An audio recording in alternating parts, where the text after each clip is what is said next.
Assalamualaikum warahmatullahi wabarakatuh. Sahabat motivator Banua dimanapun Anda berada semuanya.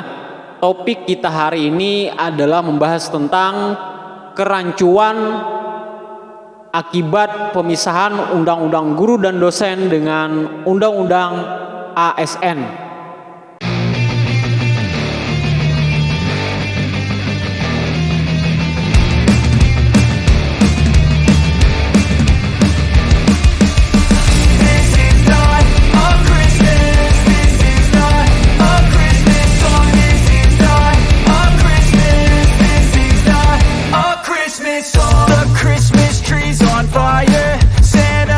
Sahabat motivator Banua semuanya, telah kita mafhum bahwa guru itu mendapatkan hak yang istimewa di Republik ini, khususnya ketika dimunculkan Undang-Undang Guru dan Dosen pada tahun 2005, dan itu merupakan satu upaya dari pemerintah untuk mengangkat derajat para guru ini.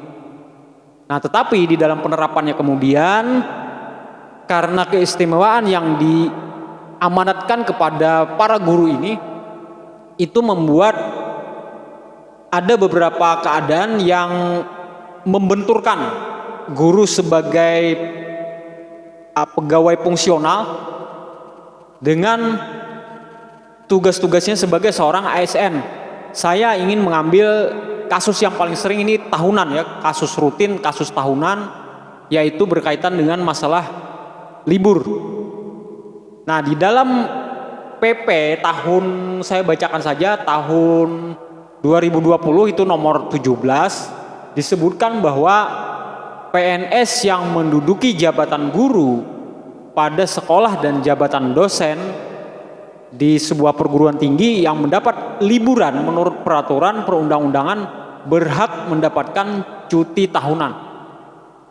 Nah, saya ulang, PNS yang menduduki jabatan guru pada sekolah dan jabatan dosen pada perguruan tinggi yang mendapat liburan menurut peraturan perundang-undangan berhak mendapatkan cuti tahunan. Nah, akibat di dalam memahami undang-undang tersebut, PP tersebut secara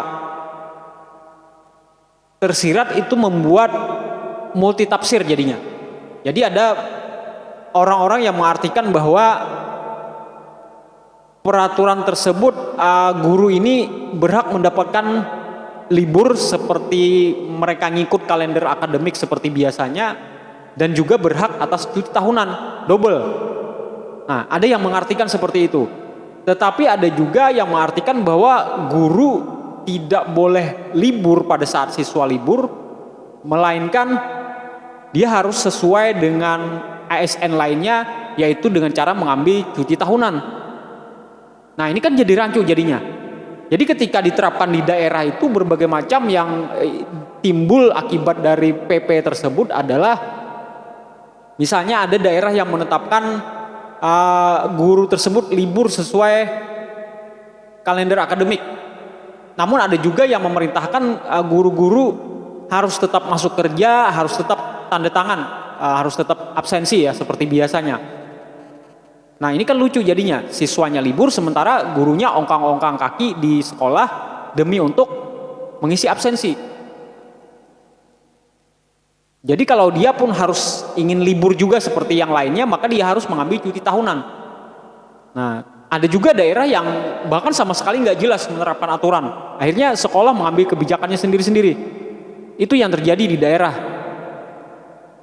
Nah, begitu juga yang paling krusial saat ini adalah perbenturan antara undang-undang guru dan dosen dengan keinginan pemerintah untuk merangkumnya di dalam undang-undang ASN. Jadi pemerintah berkeinginan untuk menyamakan guru seperti ASN lainnya, yang mana ini akan berimplikasi kepada masalah tunjangan profesi. Kita tahu bahwa melalui undang-undang guru dan dosen, guru berhak mendapatkan tunjangan profesi sebesar 1 kali gaji pokok mereka, dan itu merupakan keistimewaan yang tidak diberikan kepada profesi yang lain.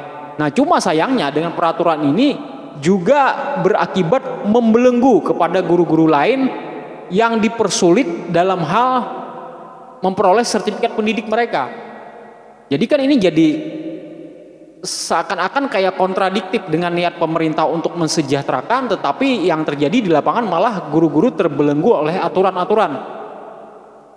Nah, karena itu melalui video ini saya ingin mensosialisasikan kepada sebanyak mungkin orang, kepada sebanyak mungkin pemerhati pendidikan, stakeholder pendidikan, atau orang-orang yang peduli dengan dunia pendidikan, agar bisa membenahi tentang undang-undang ASN ini, tentang undang-undang guru dan dosen, agar bisa sinkron kedua hal tersebut.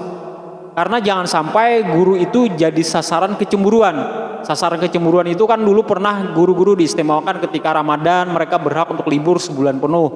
Namun nanti dari ASN yang lain ada mengalami rasa dianaktirikan, rasa ada kecemburuan sosial dan lain sebagainya. Nah, padahal kita tahu bahwa kalau sebuah profesi itu berbeda satu sama lain. Kita bisa bayangkan misalnya guru itu kan tugasnya ngajar. Yang diajar itu siapa sungguhnya? Yang diajar itu adalah siswa. Diajar dan dididik, dibina itu adalah siswa.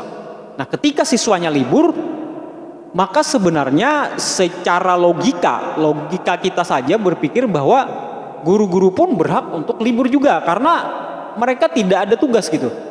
Tidak ada tugas, mereka berhak untuk menikmati masa tenang di saat itu, dan ketika tahun ajaran baru tiba, barulah mereka akan dipusingkan kembali dengan tugas-tugas di tahun ajaran baru tersebut, akan membludak siswa baru masuk. Nah, seharusnya ini dipahami oleh banyak ASN yang lain, bahwa kita punya fungsi yang berbeda. Dokter, bidan, dan lain sebagainya itu memiliki fungsi yang berbeda. Karena itu kita tidak berhak untuk iri hati dengan fungsi daripada jabatan yang berbeda-beda tersebut. Nah, mudah-mudahan sekilas dari penjelasan ini bisa memberikan pencerahan kepada kita dan membuka mata hati daripada tokoh-tokoh pendidikan untuk sesegeranya melakukan perombakan peraturan demi kesetaraan dan keadilan. Billahi taufiq wal hidayah. Wassalamualaikum warahmatullahi wabarakatuh.